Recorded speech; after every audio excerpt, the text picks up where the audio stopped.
Համաշխարհային քրագանության գլուխգործոցներն է Սերվանտեսի Դոն Կիխոտ վեպը։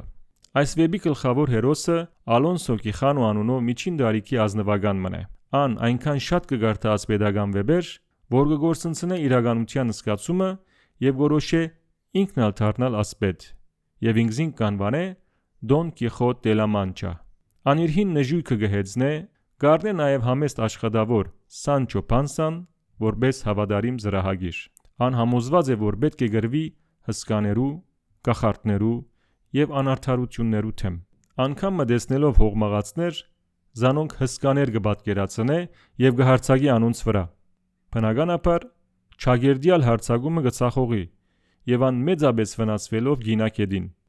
Այս դեպքը կդառնա խորհրդանշական եւ որպես թեւավոր խոսք կգործածվի մինչեւ այսօր։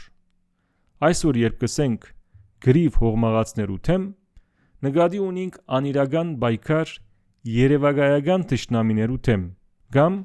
անհնարին նպատակներու համար։ Գրիվ մի ընեք հողմաղացներու թեմ ու միշտ լավ եղեք։ Հաջողություն բոլորիդ։